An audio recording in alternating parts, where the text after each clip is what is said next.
Hey, welcome into Rob Wright's Gen X Pop Culture. And tonight, Pearl Harbor wasn't just a surprise attack. It was decades in the making, lots of tension. We're going to go through the history of what led to Pearl Harbor. We're going to talk about all the events that led up to it. And we're going to talk about the actual battle and the attack. You're in for a treat tonight, guys. So get ready. This is going to be a good one right here in Rob Wright's Gen X Pop Culture.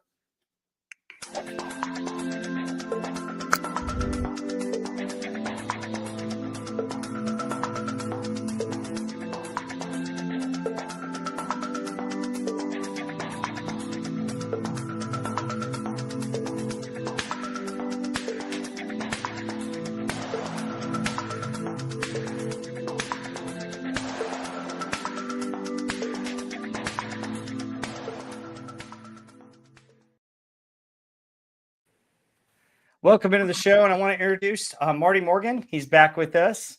Marty, how are you doing? Doing great. Thanks for having me on again, by the way. And that intro looks terrific. Oh, thank you so much. Yeah, it's the one that I worked quite a bit on, and I just wanted to be able to show people all the things that we have on my channel besides World War II history and pop culture. But folks, Pearl Harbor is such an important part of our history. And it's an important part of, knowledge about World War II and carrying that knowledge forward to really understand geopolitical stuff in today's society and things we learned from back then. And tonight we're going to talk about that, kind of put all the pieces of the puzzle together. But first, it was 84 years ago yesterday, and I just want to take a few moments to take a moment of silence in honor of all the lives that we lost at Pearl Harbor, and also for all those who served and are serving in our armed forces. It's so very important, regardless of what you believe, that we just support those who served us and for those who gave their lives and even the civilian lives that were lost. And so, folks, if we could just take a moment of silence here for that really quick.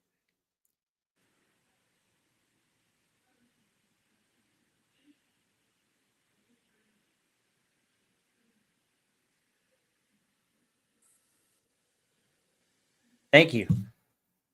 Okay, so let's get into this. It's interesting to kind of go see the memorial and go see Pearl Harbor today. There's just so much there that's still on a battlefield, and I got to go in 2009, and I just wanted to show a couple pictures from that really quick. So I want to just add to the stage. I mean, there's the memorial, which I think is beautiful, and you got to spend quite a bit of time with that. Yeah, we were lucky when we were filming Buried Secrets of World War II. Lucky, it's also unlucky for many people in that the Arizona Memorial was closed. And it was because there was some damage to the memorial caused by the ramp that leads to it. And so there were the boats that come and go from the memorial on a daily basis were not operating at the time. They were going on a cruise around Fort Island, but they weren't coming to the memorial. And that's when we were there filming. And it was a loss for a large number of people that really wanted to see the memorial, but for us, it provided these very special circumstances, and that I got to spend a lot of time on the Arizona Memorial with nobody else there, and that was magical in and of itself. Yeah, and folks, I'm gonna put a link after this to that special that you guys did, because you guys got to do some really cool stuff with that. I mean, my goodness, I couldn't believe that. I watched that, and for you guys getting to scuba dive and see the Arizona is just amazing. But here are a couple other shots here of it. And then this, I got to go on a helicopter ride and when I was in Hawaii. And folks, if you ever get a chance to get on a helicopter in Hawaii, do it. It's just amazing. And you could see Battleship Row. The cool thing was I could see the oil slick. And I don't know if you got the glass. I was riding shotgun, which was cool in itself. But there's a top view of it from the air. And there's another look, and then going to it, I mean, it's just amazing looking down. It just was an adventure, and just there's the ramp coming up to it, and then inside the memorial, this is a picture of what it looks like. A very solemn place. I mean, gosh, it's very quiet and very solemn. And I learned today in my Bible study two things that one of the guys in my group, his wife's grandfather's brother is entombed on the Arizona. Wow. So, And folks, one of the things we say entombed on it because they can't go in and get those bodies out because of they're still live ordinance there, and they don't know what it would do. So that's part of the reason. And then another guy in the Bible study who's a little bit older, his dad was at Pearl Harbor. He was in the barracks 200 yards away from Battleship Row, and the Marines locked them in the barracks because there was strafing going on, and so they didn't want them out in the field or out there getting potentially killed. So, but yeah, we went on. I believe this is Missouri. It's out there, which is kind of cool, and that's one of the coolest guns I've ever touched. So, and then my friend Melissa and I. Nice. And then I got to sit in the captain's chair. Of course. So I'm sure you went to the surrender deck on board the ship. Oh yeah, the surrender deck was cool. So, but yeah, folks, if you get a chance to go to Oahu and go to Hawaii, definitely go. It's worth it. And we're going to talk more about it. But I'd like to kind of start and give us an idea of where we began. This story is kind of at the start of World War II. And I want to start with like 1937 to like 1940. And we kind of begin in Europe and we see Germany invading Poland and just what was going on. Can you maybe tell us a little bit more about that? I've got a couple of maps that talk about what was going on in Europe and kind of the start of this war. Yeah, by this point, the National Socialist regime in Germany was already beginning to become very aggressive about territorial aggrandizement and irredentism, the idea that lands had been taken away from Germany as a result of the Versailles Treaty that ended World War I. And the Nazi government was operating toward the end of restoring lost territories. There were lost territories, at least to the Germans, in parts of that would be Western Poland. The Czechoslovakian Sudetenland was considered to be German because there were German-speaking people that were living there. Because of this, Adolf Hitler advocated as a part of the National Socialist State's foreign policy the idea of having these lands returned. Things also got quite heated over an election that took place in Austria that would lead to the Austrian Anschluss in 1938, whereby there was a contested outcome to that election that led to a basic takeover by Germany. Germany annexes the Austrian body politic into the German body politic and forming them as one. So it can be said that it was an invasion, but the word used was Anschluss, or embracing or pulling in.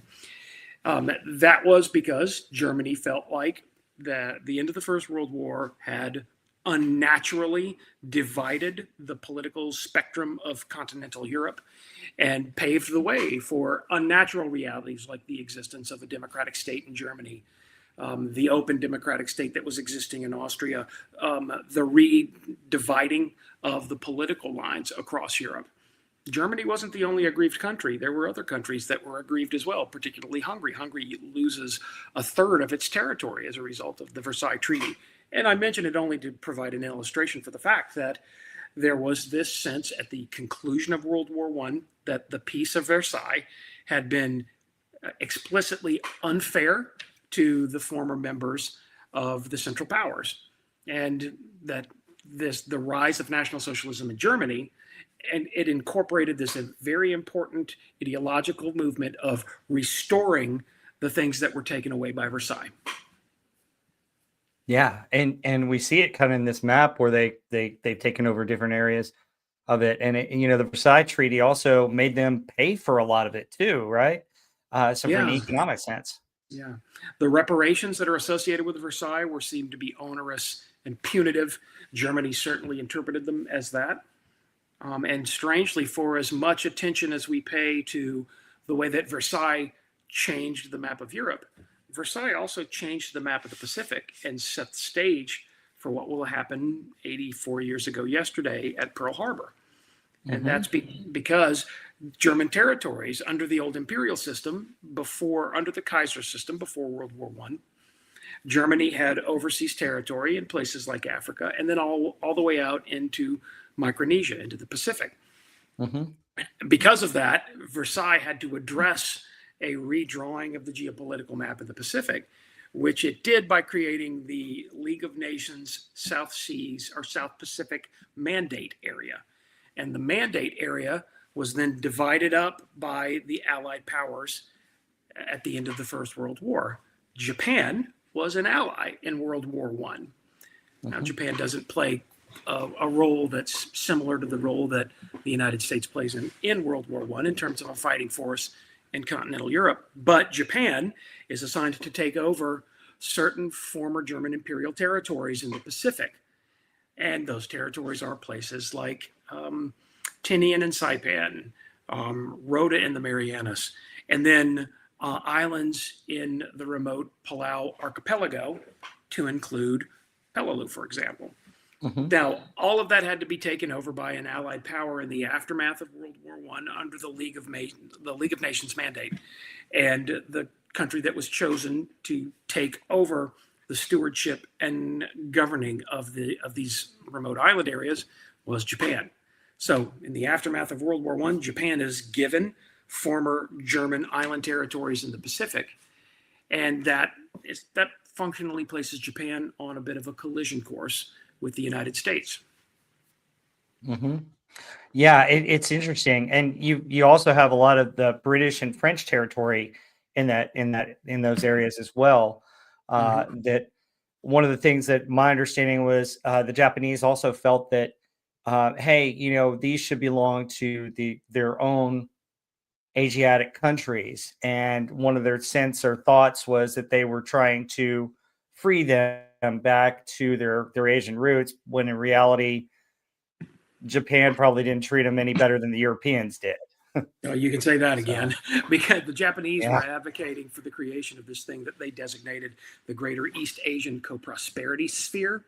And that suggests the idea of a sphere of influence in the Pacific that will contribute to the co-prosperity of the Asian people. And that is not what Japan had in mind. What Japan had in mind was domination of that sphere of influence and all of the people living within it who would become functionally subjects of Imperial Japan.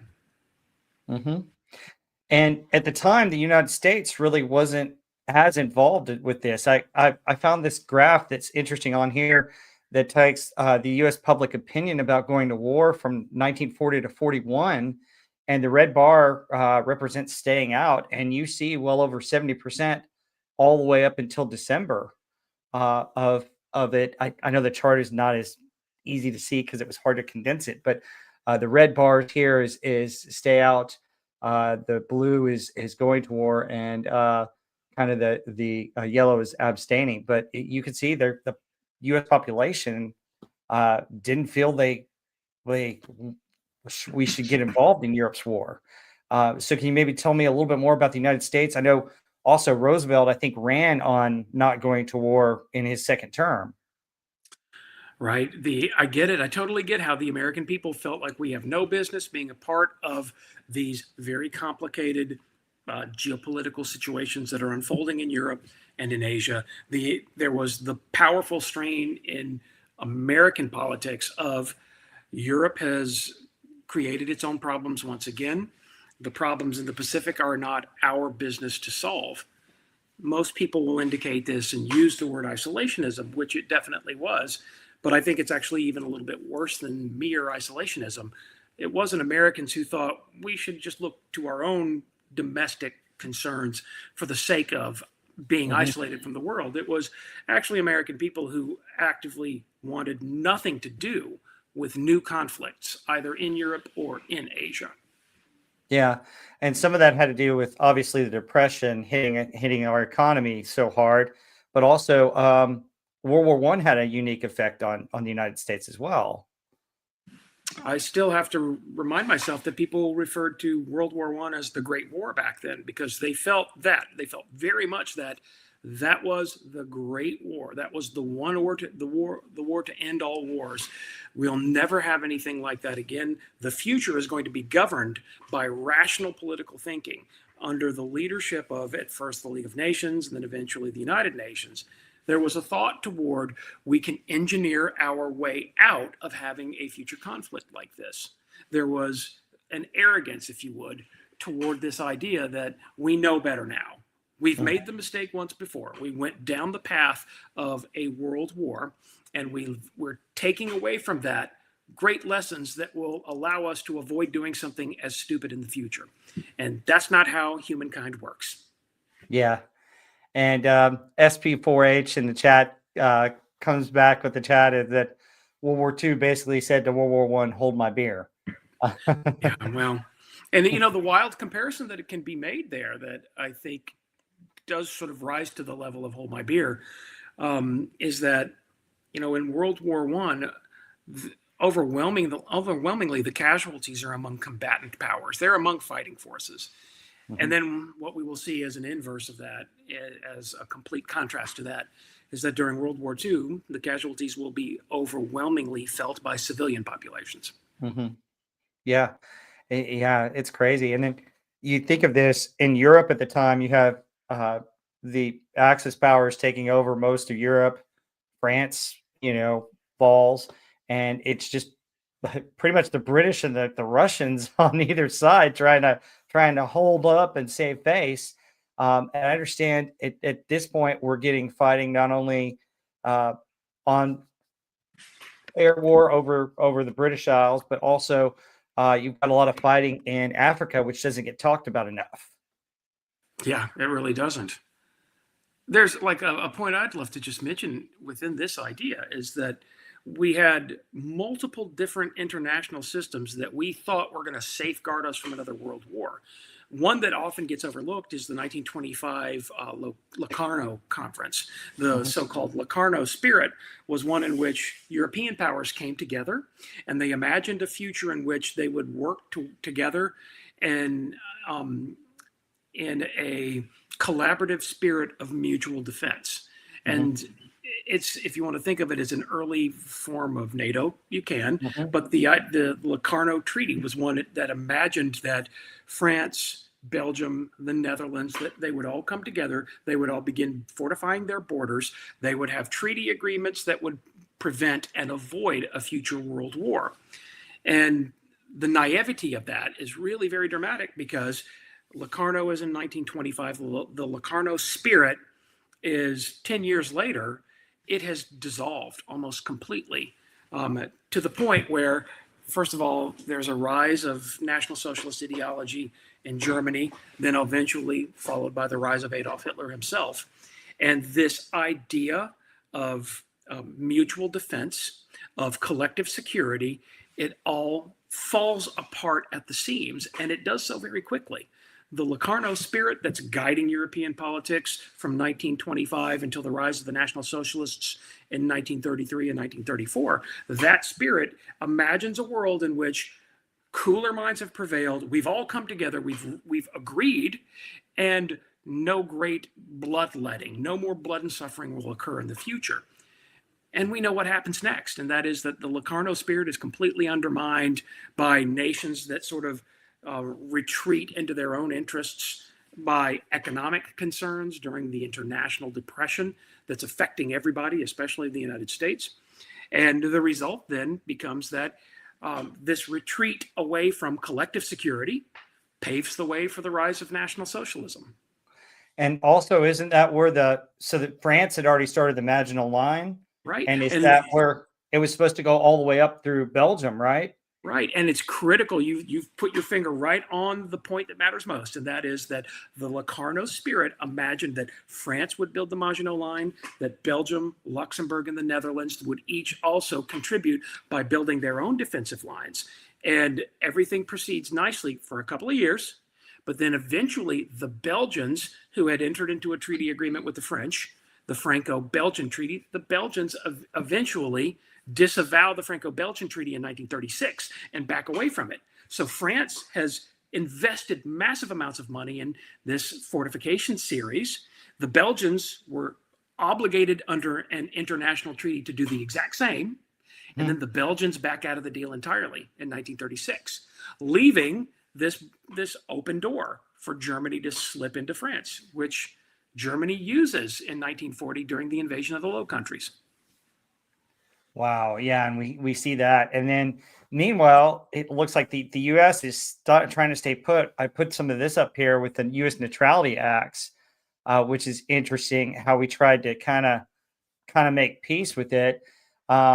You had a couple of things that Roosevelt passed in the 30s, loans and sales to arms of nations at war, and then eventually getting to like the Lend-Lease Act and 41, which finally broke that. But it's interesting that the different politics of it, because not wanting to get involved in the war, but yet you've got Churchill and other allies kind of coming to Roosevelt and saying, "Hey, we need some help." And I think also the fact that you've got the British Isles that are stuck here, and then you've got on the other side the fighting in Africa, and most of their oil reserves are in Africa to try and ship them over, and Germany's kind of blocking all that, right? Well, the reason we end up with a North African campaign in World War II is because of the quest for oil. Hmm. Nazi Germany has absolutely no oil resources that belong to them. A point that I love to make about this is that prior to June of 1941, when Operation Barbarossa begins and the Germans invade the Soviet Union, prior to that, you know what's fueling the German war machine? It's Russian oil. Hmm. And so all of the oil that was used to invade Poland, all of the oil that was used to invade the Netherlands, Belgium, Luxembourg, and France in 1940, that's all Russian oil being used by the German military. And Germany, in full recognition for the fact that it has no oil resources, it has to begin looking towards seizing and securing oil resources, because having Joseph Stalin as a business partner, it made sense in 1939. It made sense in 1940. In 1941, it no longer really makes that much sense. And much of Germany's aggressive overseas policies, or I should say exterior policies, not even overseas, but just outside of German borders, much of that policy becomes aggressive out of necessity because Germany has to secure oil resources. That's why we end up with an Operation Barbarossa. That's the reason that the Germans invade the Soviet Union, primarily to seize oil resources and to preempt the expansion of Soviet power. And that's why we get a campaign in North Africa, because Germany recognizes that it has to secure oil resources in the Middle East, which is why you end up with an Africa Corps and Italian forces pushing east across the North African coast, trying to reach the Suez Canal, cross it, and then enter the Holy Land, where they can secure oil resources on the Saudi Arabian Peninsula. That is propelling Germany to such a significant level. And by that same token, it's propelling the foreign policy decisions of Imperial Japan, because in late 1941, Japan launches what it calls the centrifugal offensive. And the centrifugal offensive has the objective of seizing and securing natural resources like tin, rubber, and of course, oil. Hmm. Yeah, and it's so interesting how all this works, because you also had British forces which kind of make a stand in Africa against the Italian forces, and the Germans have to come back in and reinforce the Italians, causing their attack on Russia to be delayed by a month or so, right? Mm-hmm. That's right. Yeah. And that comes into huge play, because you can only attack Russia for so many months of the year. You get And into things, winter, as we yeah, discover, and you're done. things start Um, getting complicated around November 1st. yeah. So it's interesting. And then I guess the British also, they're needing oil supplies as well. They're needing all supplies, and they're trying to get the United States. And so we go into this Lend-Lease Act in 1941, where we're transporting materials to, I believe, both Britain, and I think we're supplying a little bit to Russia too, right? Oh, yeah. Yeah. We Um, are. and so that's interesting. But the funny thing is, I don't think the Japanese like that either, that we were loaning that to them, because at that time they had finally made an agreement with Germany and were part of the Axis powers, right? They were part of the Axis power. And I think more importantly, Japan and the Soviet Union had a brief shooting war at Kolkangala in 1936, 1937. They settled that, and there was a peace treaty between the two countries, but it was a very, very tense peace. And at any time, Japan was concerned that at any time the Soviet Union could make war against them again. And suddenly here's the United States supplying the Soviet Union with the weapons of war that could potentially be used against them. Hmm. Yeah, and it's interesting. I put this up, the public opinion, we just talked about it, but also a popular song at the time was "I Didn't Raise My Boy to Be a Soldier," Yeah. which is fascinating. That just shows you kind of where we were culturally, which is an interesting time. But yeah, the Lend-Lease Act. Here's more details. Um, the interesting thing about it also, I thought, was no immediate payment was required, Right. which I mean, that's hard to believe, but in the world of politics and geopolitical stuff, this is what is still in use today with various things and various ways of paying off debt to other countries. So Right. most people don't realize that, and I think it's something that we need to learn and understand and see in real time, because that's American tax dollars they're paying for all this, and we're not getting the money back for it. So, and there was a lot of moaning and complaining about that within the domestic political conversation in the United States, circa 40 and 41. There was a lot of moaning and complaining because there wasn't a lot of money out there. We were still in the Great Depression. We're still suffering under the Great Depression. And we're suffering under the Great Depression still. We're also attempting to arm ourselves in this frantic, desperate race, because we know we can see the war clouds gathering, and they're both sides. They're that way toward Europe, and they're that way toward the Pacific. And in full recognition of the fact that there's going to be war, it's coming soon, we had to sort of take stock. We had to conduct an inventory of what the American military looked like circa 1936, 37, and it didn't look good. And there was a powerful understanding that the American military needed to not just expand, but also improve in terms of weapon systems. The U.S. Army had an Air Corps that needed to modernize. It needed it desperately. During the early part of the 30s, most of the money was being spent on the United States Navy. And our Navy was, because of all that money being spent during the hardest era of the Great Depression, because all this money was spent, the U.S. Navy is more ready for war in 1941 than the United States Army is. The U.S. Army quickly makes up a big difference. But there was this domestic conversation going on about, why are we giving these other countries all these weapons and all of these resources that we need to keep here to prepare our own military when the day comes that we have to go to war with either Germany or Japan or Italy or what the heck, all three at one time. Yeah, and really, when you think about it, also the U.S. Navy, which is stronger predominantly at the time, it was mainly battleship warfare, right? It was mainly those types of. You were thinking of your old style, you go naval ships, ironclads, and battleships. And we're still in the battleship area at the beginning of World War II. And this is a significant transition because Pearl Harbor starts what I think is just the absolute change in naval warfare, where carriers just become the big thing. So right, and what I am constantly reassured by is the voices who, in the 1920s, were air power advocates for naval aviation, at a time when there was really no doctrine for naval aviation, when naval air armadas were small and they didn't look anything like they would look like circa 1941. But during that time period, there were air power advocates who recognized, like, hey, we've got to start building ships that airplanes can fly from. And you had advocates who were willing to sacrifice careers, like Billy Mitchell did, in the interest of trying to shake the American military out of its sleep, to recognize that the future is not so much the battleship. Yeah, there's a future where the battleship's an important part of our fleet, but we have to modernize with this new weapon, the aircraft carrier. And one thing I like to remind myself not to forget is that decisions that were made during the 1932-1933 time period are decisions that will determine the outcome of, like, the Battle of Midway, for example.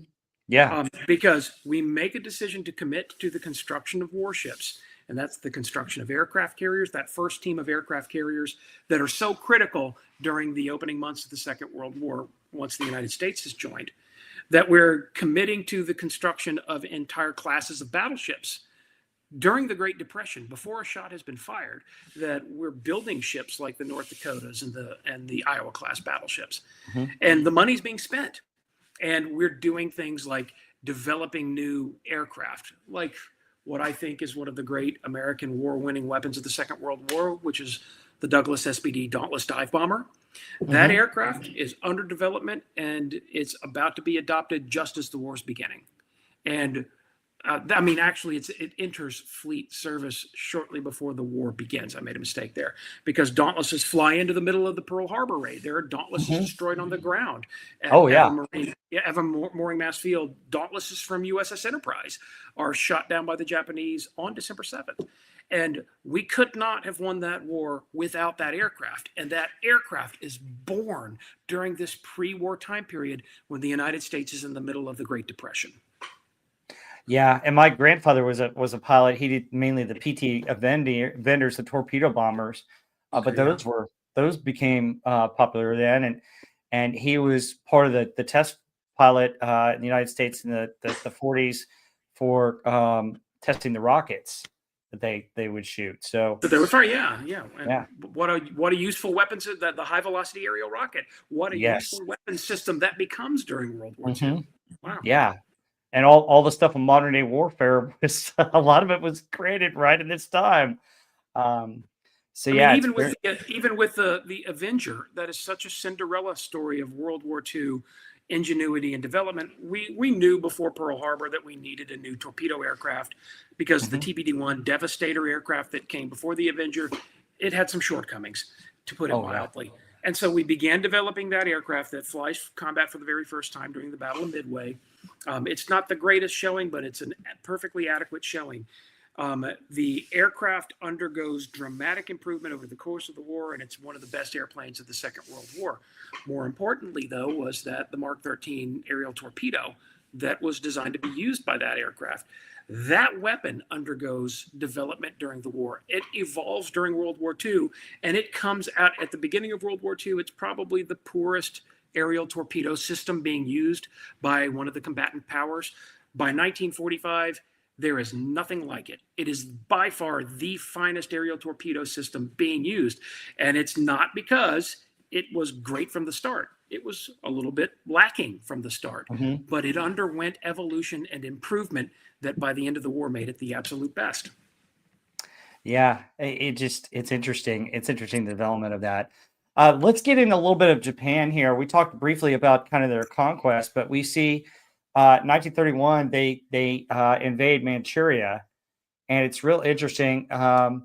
You're getting into the border of China, and I guess this is also where they had the skirmish with Russia as well, right during this time period as well. Correct? Yeah, by 36 and 37, they clash with Russia over borders in an hmm area where borders are not particularly well defined. hmm Yeah, and what was significant about this part of China? Is there anything significant resource wise in that area? It's full of the resources that Japan needs. Japan needs oil, tin, and rubber. And although you can't find rubber so much in abundance in that part of China, you can find other resources that the Japanese need. But more importantly, the coastal areas of China were abundant and rich in the resources that Japan needs, which is why the Japanese launched the first attack when they annexed Korea in 1931, and then they begin a border clash with China that leads to a broader war with China that leads to the Japanese seizing and controlling the coastal areas of the country. And Mhm. those coastal areas reward Japan with resources that Japan needs very badly. That then triggers this domino effect, so that although Japan manages to dominate coastal regions of China, that has the effect of arousing an American backlash. And the American backlash will lead the Roosevelt administration eventually to imposing a series of embargoes. Mhm. And the two big embargoed items that hurt the Japanese the most are oil and steel. And those embargoes are they're enacted in an effort for the Roosevelt administration to interfere with Japan's ongoing war with the Chinese. It was an attempt to make it difficult for the Japanese to make war with China. And what does it do? It forces the Japanese to recognize that they have to seize natural resources, oil, tin, rubber, oil. Um, they they have to seize those resources and exert control over them, which is what leads Japan to recognize that they need to launch this larger offensive, the offensive that will begin in December of 1941. And as they embarked on the path of planning the centrifugal offensive of late 1941, they recognized that this will lead them to war with the United States. In order to mitigate that threat to the greatest level possible, the Japanese decide to conduct a series of preemptive attacks against American force strength in the Pacific, particularly in Micronesia, by carrying out attacks on American bases in the Philippine Islands, by attacking the American base on Guam in the Marianas, by attacking American bases at remote outposts like Midway and Wake, and then, of course, and most famously, by carrying out a major fleet aircraft carrier raid on the territory of Hawaii, on the American military bases located on the island of Oahu. The most important one, of course, was Pearl Harbor. Yeah, and it's interesting because the other aspect is the United States was allied with China. Going back to what you had talked about at the end of World War One, part of what the United States got was part of China and got to control some of the islands around China. And we were very friendly with the Chinese. They were an ally at the time.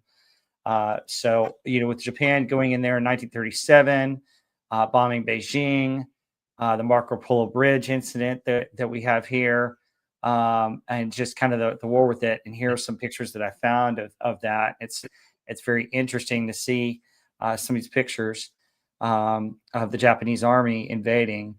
And then here's another kind of map of what you were talking about with some of the different islands. And it's kind of interesting how they kind of started to kind of create their own little net right here. Yeah, what they do is in the span of just a few years, they create an oceanic sphere of influence that stretches from China all the way out to the remote island outposts of Micronesia. And they do that in the span of a few years with the confidence that they'll be able to hold on to all of it. And as the end turns out to prove, they were not capable of holding on to it. Yeah, and really the other aspect of it is that even though it looks like on a map that all these islands are so close together, they're a lot further apart than people realize. Yeah, I always refer to it as the tyranny of distance. Nothing will educate you about the tyranny of distance than the Pacific Ocean will.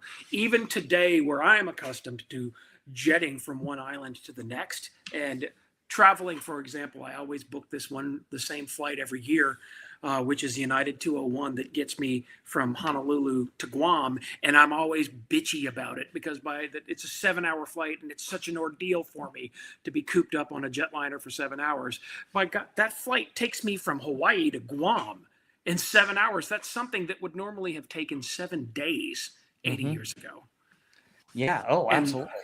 Even today, even with wide body jet aviation, the tyranny of distance is something that we still encounter.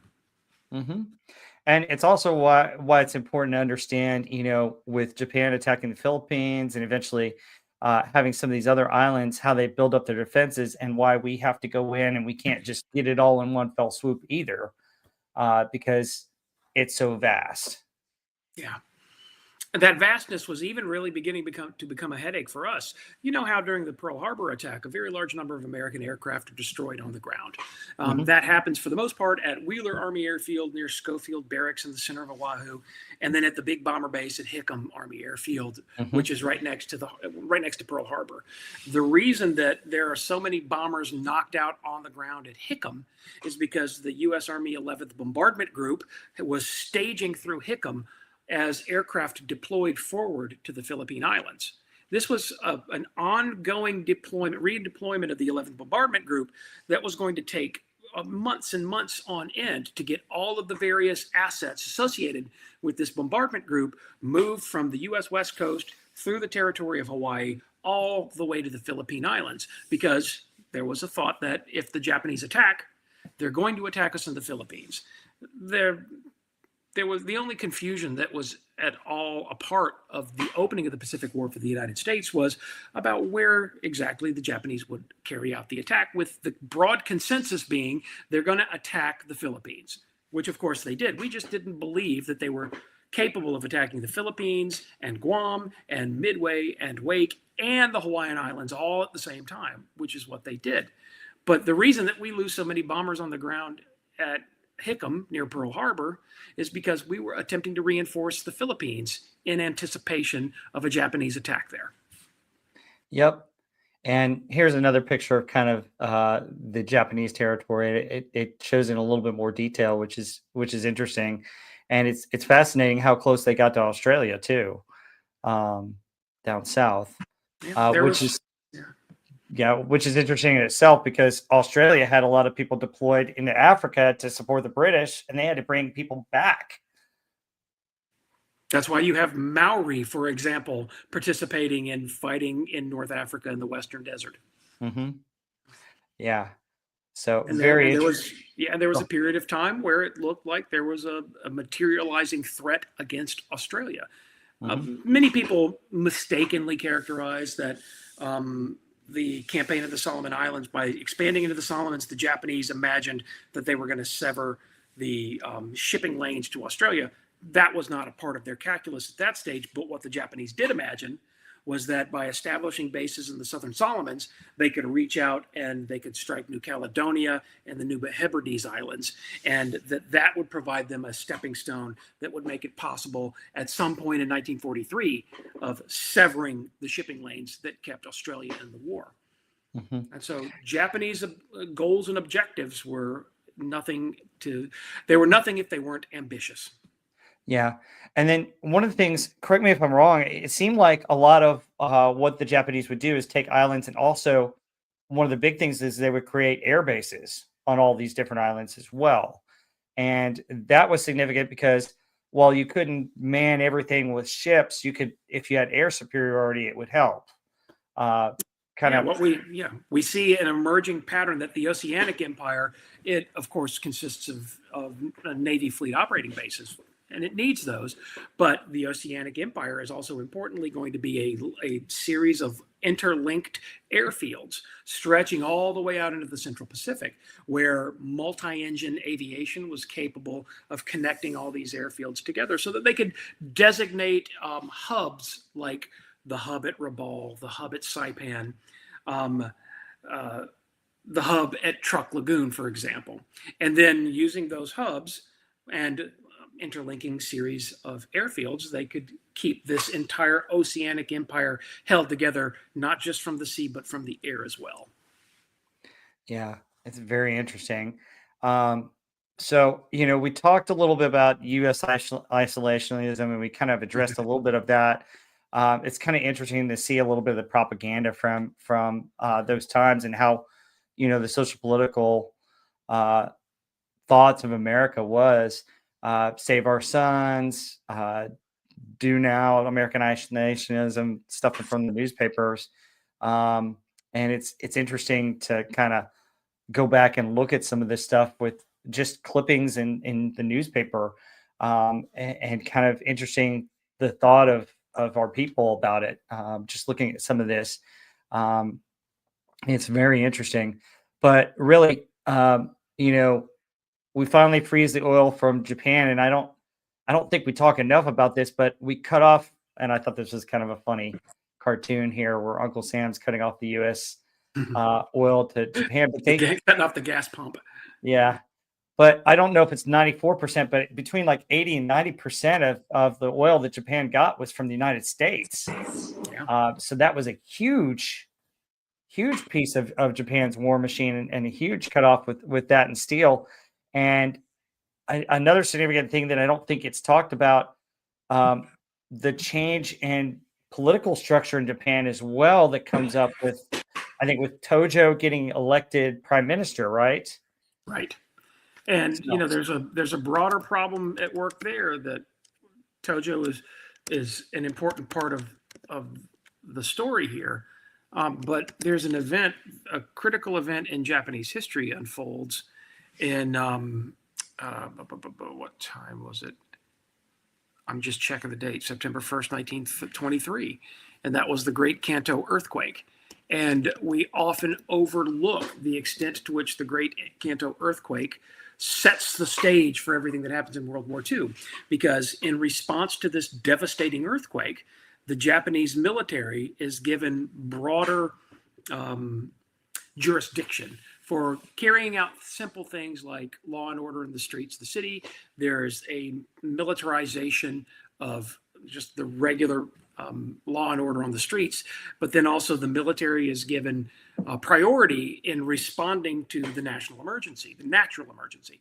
And once the Japanese military, once its jurisdictional range expands as a result of the earthquake, they never really give it back. And so one of the points that we often mention in describing what happens to Japan during the Second World War is that the militarists take over influence of the imperial court system. Now, all of this is happening because of the acquiescence of the emperor, but the militarists, they see expanding authority in the aftermath of the earthquake that never retracts again until after 1945. Was there a change in the emperor at some point during the 20s or 30s? I didn't know if there was a new emperor that was younger that came into power. Yeah, Hirohito comes into power in, is it 35? Okay, that's what I thought. And he was younger, so he was more influenced by the military as well, right? Right, and by the point that he comes into power, military authority had already expanded as a result of the earthquake. Ah, okay. Yeah. So Hirohito is pretty much aligned with all these guys as well. Right. And so Hirohito steps onto the stage of the leadership of the country. And what is it that he experiences? Well, the military has already stepped up to this higher level of authority over civil society. And when he takes over control, there is a tendency on his part. He takes power earlier than I expected. He takes power in 1926. I misspoke when I said 26. When Hirohito takes over, he tends. It's just years after the earthquake, and he tends to demur to military leadership. And so the course will go for the next 15 years. That makes sense. And then you have Tojo coming into power in the late 30s as prime minister, and he's very militaristic as well. Learning from, he visited Germany as well, learning from the other Axis powers, right? Right, and there's a significant technological and leadership exchange going on between the two countries. What we can definitely say is that they never really function as allies like we function with our British, Canadian, and other allies. They may not function as allies. They may not coordinate on the battlefield to any meaningful degree, but they had technological exchanges, and then they also had these officer leadership exchanges that kind of brought them closer together, that pulled them closer to one another at a time when they were becoming more aggressive to the idea of the way they were becoming more critical of and challenging of the way that Americans, British, Chinese, and Dutch had influenced the thing that the Japanese are now beginning to refer to as the Greater East Asian co-prosperity sphere. They're more and more challenging of the idea of, in a previous era, the Americans, the British, and the Dutch had taken over. They had taken over spheres of influence in Asia. They've become rooted in these spheres of influence, to include the French as well.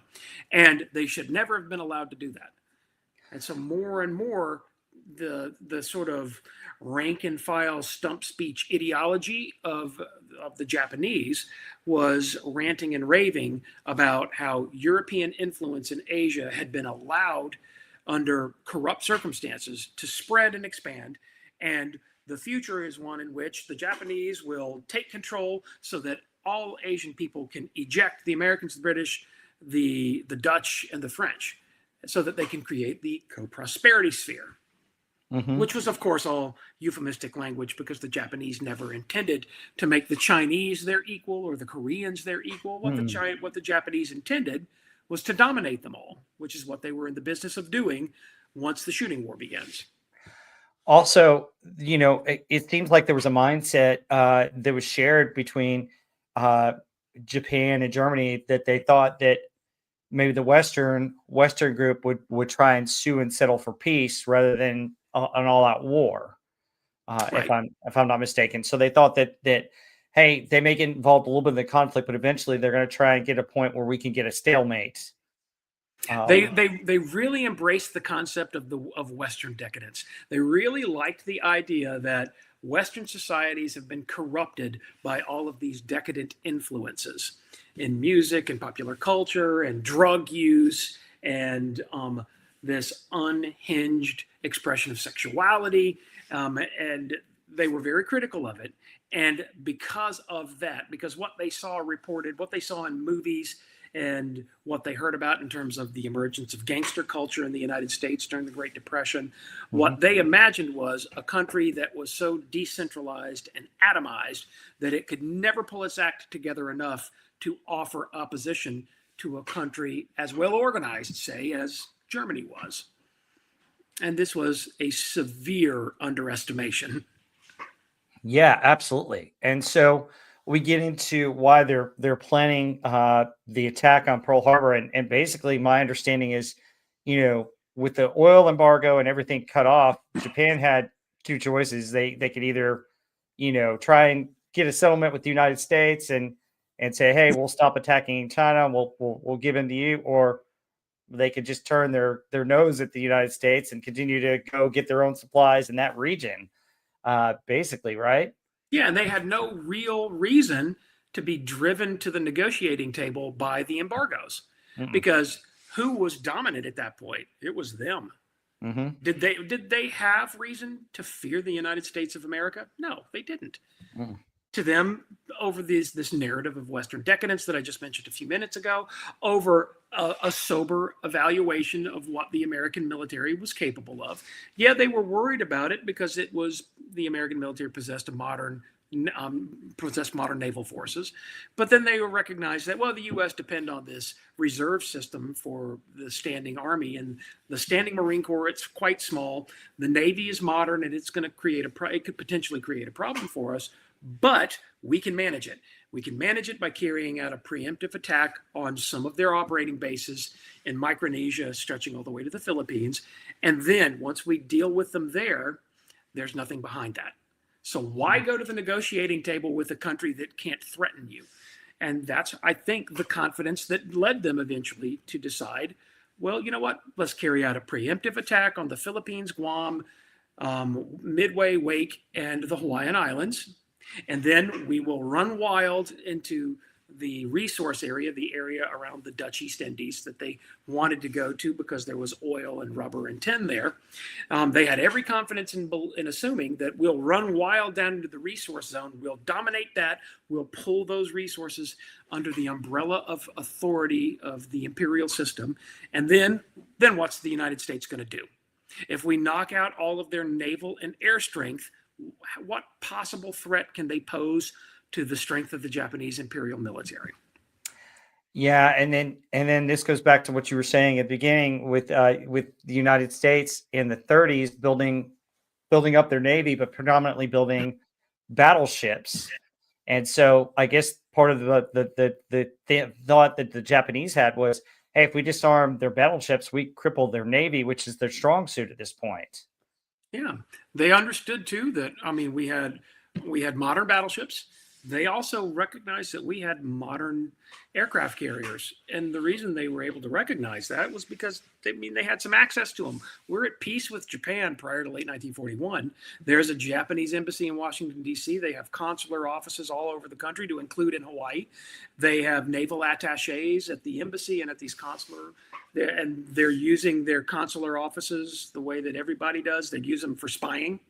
Mhm. And especially when you consider the Japanese consulate in Honolulu, which is where Takeo Yoshikawa was, the notorious spy that was keeping an eye on us prior to Mhm. the Pearl Harbor attack.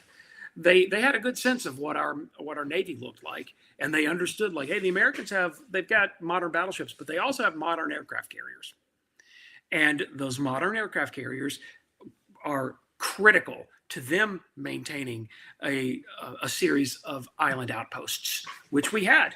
We had island outposts by which our ships could sail from the West Coast to the Hawaiian Islands, to the Line Islands, to Midway, to Wake, and then beyond that to the Marianas, where we had, since 1898, a major outpost on Guam. And that would provide a link that would get us to the Philippine Islands. And so we had this uninterrupted string of islands that would get us to this location of great influence in that part of the world, the Philippines. And the aircraft carriers were critical for keeping the links of that chain intact. And this would lead the Japanese to this idea of, well, if we carry out a preemptive attack on their primary, the base where the Pacific Fleet is now housed in Hawaii, we could carry out an attack by which we get aircraft carriers, but more importantly, we can get battleships, but more importantly, we can get aircraft carriers. Because when they came to get us on December 7th, they were coming for aircraft carriers. First and foremost, yeah, battleships were still valuable military targets, but they were coming for aircraft carriers. And so it was a great disappointment indeed for them when there are no aircraft carriers in port that day. Yeah, and let's get into the U.S. aircraft carrier. So you mentioned that we were shipping stuff to the Philippines, and was it Admiral Halsey that was taking an aircraft carrier to the Philippines prior to this? And he had a couple of battleships under his command, and he left them in Pearl Harbor because they couldn't move as fast as the carrier, and there was a little bit of urgency to get planes to the Philippines. Right, and that was such a priority that you have cases like when Enterprise makes the run to Wake to deliver aircraft, F4, F3 Wildcats from VMF 211. Enterprise needs to complete that run as quickly as possible, and Enterprise can move pretty quick, but they didn't want to make it a big, heavy task force with battleships, and that's why Enterprise does not import the morning of December 7th, but Enterprise is returning to point because, at the beginning of the day, Enterprise is 200 miles out from Pearl Harbor. And as Enterprise approaches, the ship puts up 12 aircraft from primarily VS-6, which is the ship's scouting squadron. And they fly right into the middle of the air raid over Eva. Oh, wow. Yeah. Golly, yeah, I didn't know it was that close coming back, but yeah, you had a couple other ones. I think Lexington was on its way to Midway. The Hornet was, I think, on the other side on the East Coast training. Yeah, and we had a ship delivering. I can't remember what ship it was. One was delivering aircraft to American Samoa. Yeah, another important part of the American chain of island outposts in the Pacific. Yeah, it's crazy, and then. The other aspect of this that because the Japanese had some of their spies in the area, the battleships were running training exercise Monday through Friday, and then would come to port on the weekends, and they knew nothing was going on Sunday, and that most sailors were on leave. But really, it's funny because you look at Oahu and wow, it's fortified with all this military stuff, and I guess knowing that it was a Sunday, it wasn't. As people weren't ready on the alert. Can we talk about the fortification of Oahu prior to the attack? Well, Oahu was sort of the Death Star of defensive fortifications because under the Taft administration, a very large number of seacoast defensive installations were built on the island. The process of building these structures continued in the years immediately before World War II. After Pearl Harbor, there was even more building on Oahu. Oahu was very well prepared for the type of attack that we imagined back during the era of World War I, where a naval task force might show up offshore and attempt to conduct an amphibious landing. So we had plenty of coast artillery facilities on Oahu to defend it. It was the most defended of the Hawaiian Islands. Really, the other Hawaiian Islands were less important overall because the Pacific Fleet was based on Oahu. I should mention something critical, though, and that is that the Pacific Fleet was dividing its time. It was spending part of its time at Pearl Harbor at anchor inside the harbor, but much of its time was also being spent at Lahaina Roads, just off the west coast of Maui. Lahaina Roads was of critical importance to such a degree that the Japanese spies on Oahu, and just for the record, we knew that there were Japanese spies on Oahu. We knew that any fleet movement was coming under the scrutiny of somebody who might pass the information on to Tokyo. We were well aware of that. And because of that, we kept the fleet sometimes at Lahaina Roads and sometimes at Pearl Harbor. That's why the first thing that happens on Sunday, December 7th, 1941, before the main air raid takes off from the 6 Japanese aircraft carriers, is that the Japanese cruisers Chitose and Tone launch Jake float planes, one of which flies to Pearl Harbor to provide a weather report and to confirm that the fleet's there. The other one flies to Lahaina Roads to do the same. And the reason that the Japanese take the step of sending a float plane to Lahaina Roads and a float plane to Pearl Harbor is because the Japanese don't know where the American fleet is actually going to be. It's going to be at one of those 2 places. And for the Japanese, they had trained on an attack on the fleet at anchor in Lahaina Roads, and they had trained on an attack of the fleet at anchor in Pearl Harbor. They had to be ready for both because once they departed the Japanese home islands, they left Hitakapo Bay on November 26th. Once they start sailing across the North Pacific, they don't know where the fleet's going to be when they get there.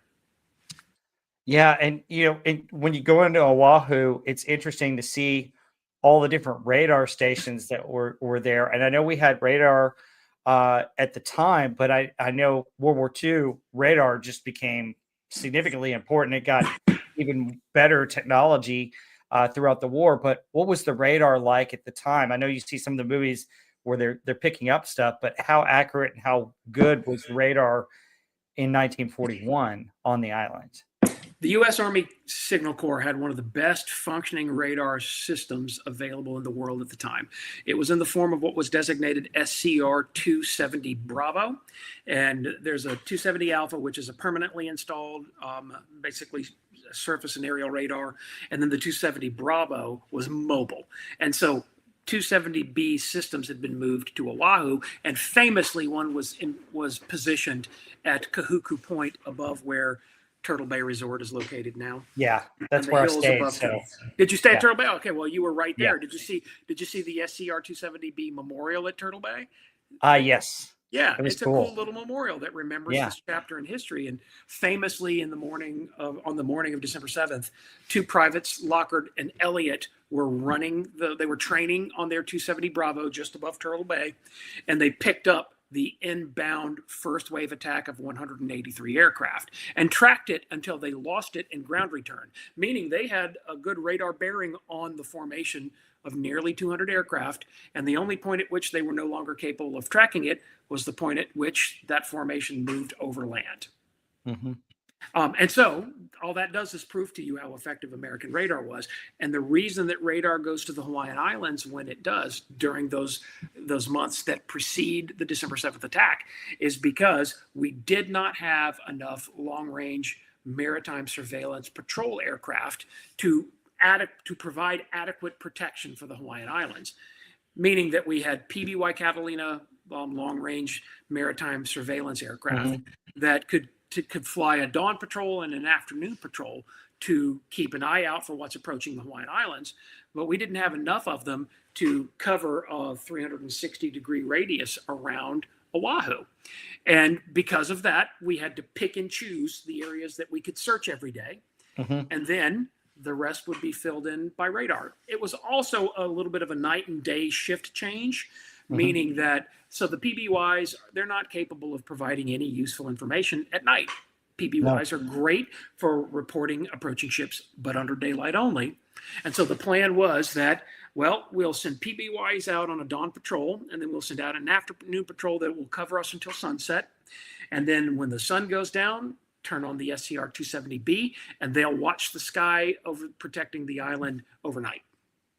Yeah, very interesting. Yeah, it was interesting to see that and to stay at folks. If you get a chance to go to Oahu, Turtle Bay Resort is amazing. Not only do you get to see the radar and you get cool views of the ocean, you get the sunrise and sunset on either side of the resort, and it's just amazing. And you get to be in the place where they filmed Forgetting Sarah Marshall. Yes, which which is an interesting movie.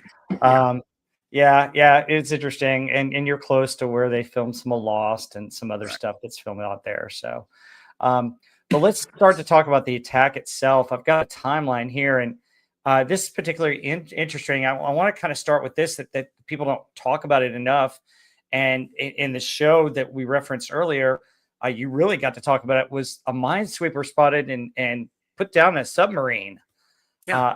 a small two-man submarine, which is interesting here. And that happened at about 3:42 a.m. according to this timeline. And can you maybe talk about that? I know that you guys talked a little bit about the show, but wow, it's interesting.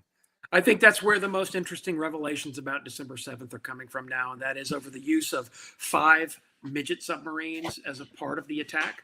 The midget submarines, the plan for their use was that they would infiltrate the harbor before dawn, that they would sink down to the bottom of the harbor and shut their batteries down and wait there until they heard explosions above, which would signal the beginning of the air raid. Then they would rise up and they would torpedo the ships lined up on Ford Island, either at Battleship Row or on the other side of the island where aircraft carriers frequently tied up. They tied up on both sides of the island, but the thought was that these 5 midget submarines carrying the more powerful, I guess that would be the Type 93 torpedo, the more powerful torpedo, is that the Type 93?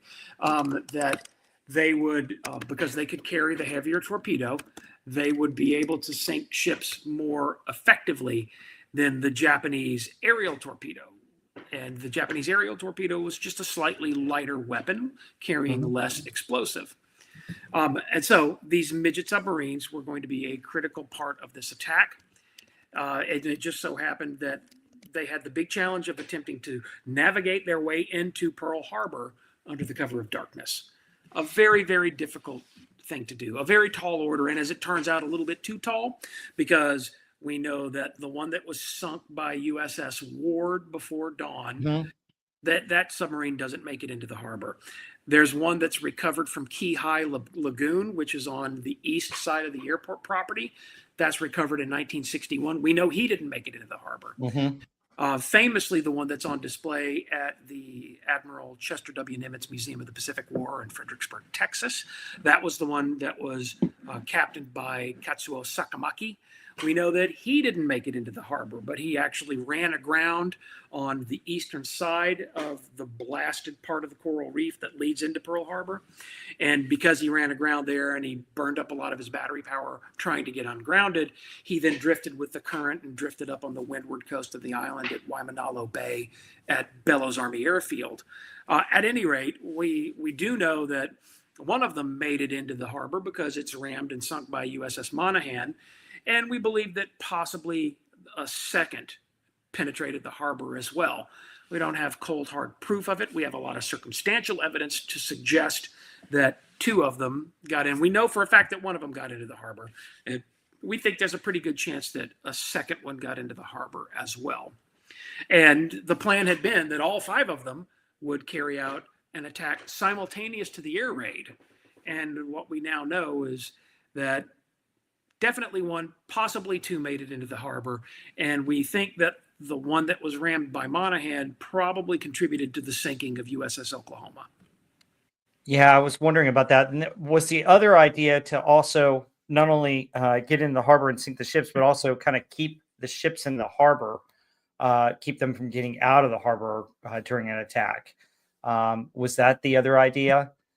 That was definitely a part of the plan. The plan imagined that we're going to bottle this harbor up because if we can torpedo something near the mouth of the harbor, near the harbor entrance, and bottle everything up there, well, then that suddenly makes the Japanese job all the more easy now, doesn't it? Because after all, what's the Japanese objective in all of this?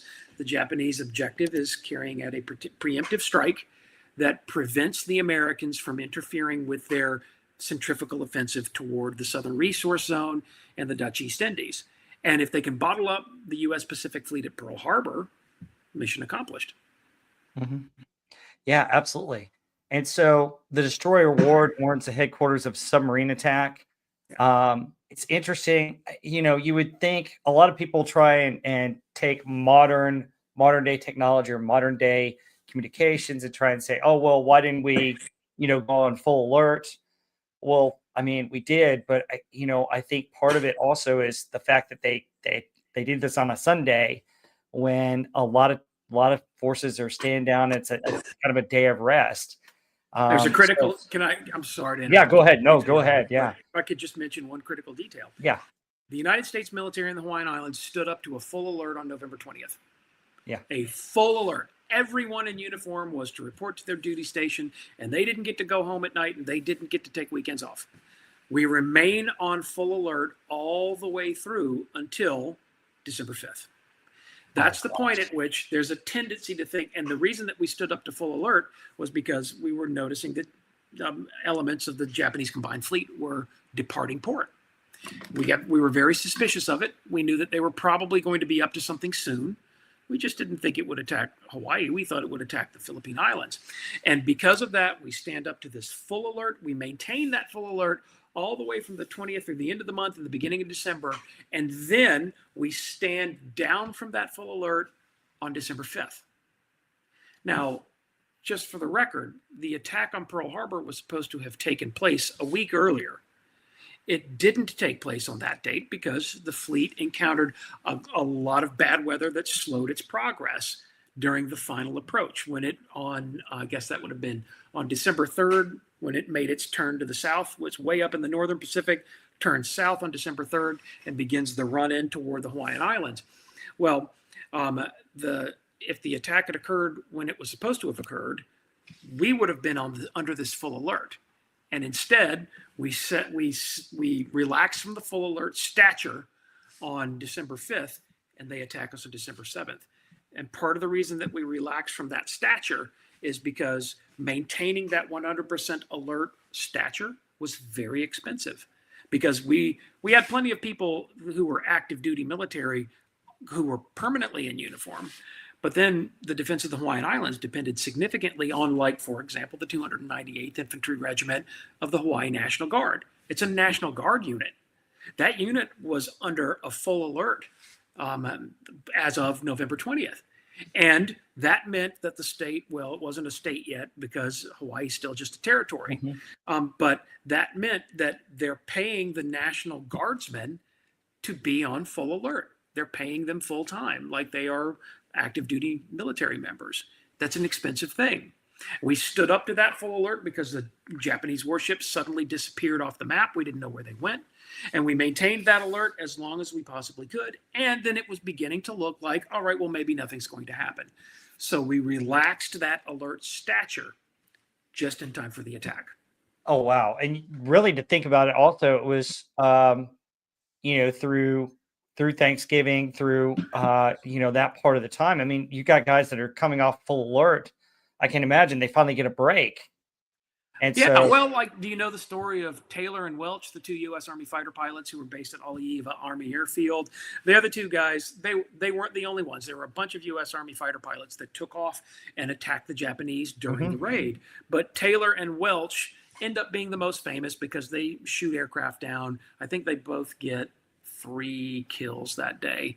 But Taylor and Welch they're in this famous awards ceremony, and everyone likes their story. And famously, their story, it includes the fact that they always refer to them as being in tuxedo. They were in mess dress. And because the alert posture had finally relaxed on the 5th, on Friday night, they were able to leave Haleiwa Army Airfield, which was, it's an auxiliary airfield. There are no barracks buildings up there. They were able to go back to their quarters at the BOQ at Wheeler Army Airfield near Schofield. And they had the night off on Friday night and Saturday night. And critically, the two of them got into mess dress, which was like a tuxedo. And they went to the Royal Hawaiian on Waikiki Beach, and they had a card game that went almost all night long. And after that, they drove back to Wheeler to the BOQ, and the both of them had gone back to their quarters, and they had both passed out in bed just in time to hear the bombs go off as the attack began. And I've made that drive from Haleiwa to Waikiki, so I know how far that is, and it's interesting. Well, Holly was one of the pilots that made that drive that morning was a man that I knew named Harry Brown. He was in 47th Pursuit Squadron, and Brown had a car in the Hawaiian Islands, and Brown ran over and picked up his squadron executive officer, and he picked up another pilot named Johnny Daines, and the three of them. And Brown would later say that going from the BOQ at Wheeler all the way up to Aliva, that he had his car going 100 miles an hour.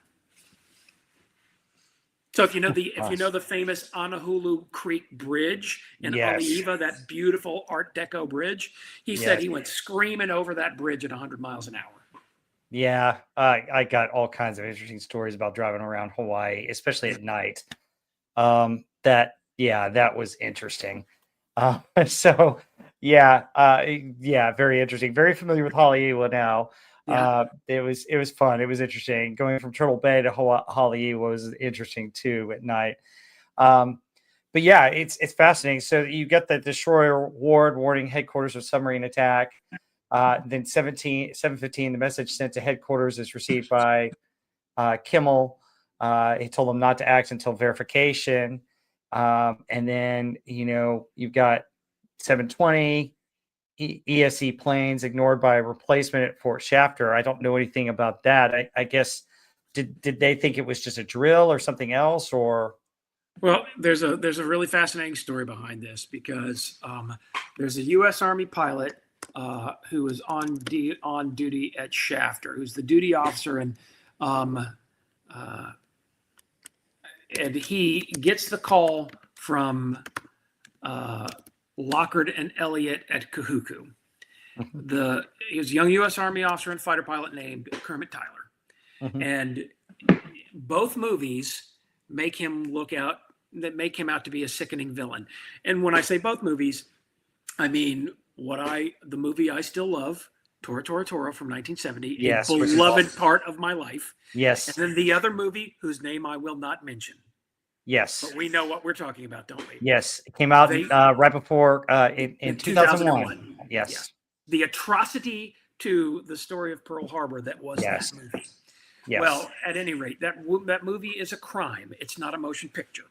At any rate, both movies, Tora Tora Tora and that one, they take the incident involving Kermit Tyler speaking with I think it was Lockard he was talking to, and what it makes him seem distracted, disconnected, unconcerned. It makes him seem negligent, when in actuality Kermit Tyler would spend the rest of his life sort of defending that phone call, saying like, hey, the movie makes it look like in Tora Tora Tora, it shows a sort of well-fed version of Kermit Tyler chomping on a cigar with a bad attitude, talking on the telephone, and then in the end he goes, well, don't worry about it, and he hangs up curtly. He was very, very adamant about the fact that the phone call did not go like that. He had what amounted to a long, sensitive phone call with Lockard about the radar contact, and the two of them together concluded that, well, this is probably not a threat. And that's because they had aircraft, B-17s, that were arriving from the West Coast that morning. And when B-17s would make the overnight flight from California to Hawaii, they tended to come in a little bit north, and then they would make a turn toward the south to make the final approach, because the B-17s would get out over the open ocean. They would run their navigation. They would navigate celestially. And even with that, they were a little imperfect, but it would get them close. And then as the sun came up, they could see clouds forming over Oahu, and they would turn toward Oahu, make the final approach, and then land at Hickam. And because of that, there had been a previous group of B-17s that had come in, and they came in from due north. They were supposed to come in straight from the east, and instead they came in from due north. And so Tyler has this conversation with Lockard about that, and they together conclude that, no, this is probably those B-17s. Sometimes they end up coming into from the north because they shot their navigations incorrectly. Yeah, absolutely. It's interesting on that. And then also there's at 7:33 we have on here that a warning is sent from Hawaii to Washington. Now, despite any kind of time zone differences, apparently Washington didn't get it till 11:45. Yeah. but I don't know if there's anything obviously it's significant, but is there anything more to that story? Yeah, the Japanese were issuing this ultimatum to the United States, and it was Mm-hmm. as a result of the ongoing disappointing negotiations with the U.S. over the situation relating to the embargoes. And the Japanese were planning that at the end of it, if the negotiations did not go as they wanted them, that they would issue this ultimatum to the United States, and it was, you either release oil and fuel or we attack you. And that the ultimata was being transmitted to the U.S. Embassy in Washington, D.C. When it came in, of course, in an encoded version of the Japanese language that had to be decoded and then transferred, and then had to be translated into English, and it had to be typed out. And one of the typists who was going to be critical during these 11th hour negotiations called in sick. And it led to the diplomatic staff at the embassy sort of awkwardly punching through the translated version of the ultimatum, and the result was then that the ultimatum was delivered later than the Japanese had hoped, because they had hoped that the ultimatum would be delivered before the attack began, and as it turns out, the ultimatum was delivered after. Interesting. Yeah, it's fascinating that happened. And then by 7:55, we get the first wave of planes attacking. And what they did is they didn't go straight for Pearl Harbor. They went to the airfields.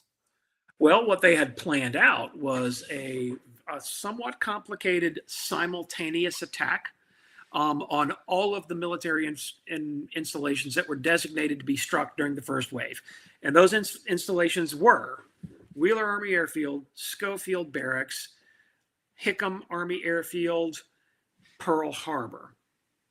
They would then, in second wave, come for a couple of more locations to include Bellows Army Airfield and Kahuku Army Airfield.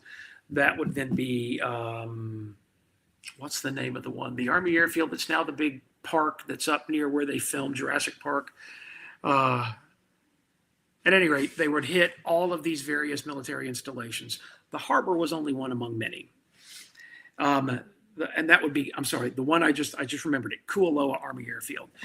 First wave would also involve a suppression mission over Eva Mooring Mast Field near Barbers Point.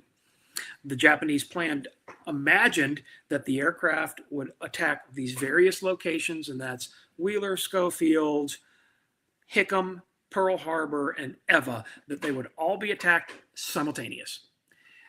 But what the Japanese ended up doing was they made a god-awful mess out of all of it. And they had the plan was also contingent on whether or not they had achieved surprise. If you've ever heard of the famous order, Niitaka Yamanobore, meaning we've achieved surprise, carry off the attack. But the attack ended up going in piecemeal, with everything happening not simultaneously but at different times.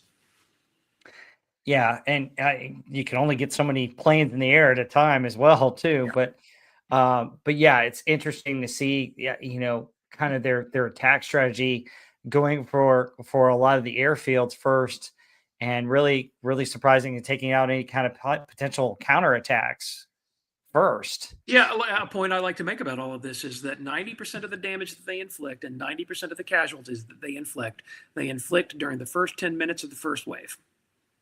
Yeah. From that point forward, they are getting less and less damage, and they're sustaining more and more casualties themselves. 29 Japanese aircraft failed to return to the carriers that day. Mm-hmm. We kill the aircrew on all of those aircraft, almost all of them. One of them survives through to the next week, but that's another story. Mm-hmm. At any rate, the point that's worth making is that by the time that the second wave appears over the various targets on the windward coast, and also Hickam Airfield and then Pearl Harbor is struck by both waves. But by the time the second wave gets in over its target area, they are not getting much in the way of damage. They're able to shoot USS Nevada up. They're able to bang up USS Pennsylvania, USS Cassin, and USS Downs in the dry dock. They're able to inflict damage, but it is far less in terms of magnitude and impressiveness than the damage that they inflict during the opening 10 minutes of the first wave. Yeah, and also you've got a lot of planes that I understand that were kind of close together, and so you hit the fuselage of one of the planes with strafing, and it huge fires and catches multiple planes on fire, and you've got multiple explosions on the ground just based upon that, right? Yeah, people tend to make a big deal out of that, and they're very critical of that. And I Yeah. understand why they would criticize the fact that aircraft were parked in such a way close to one another so that they could be Mhm. easily guarded from saboteurs.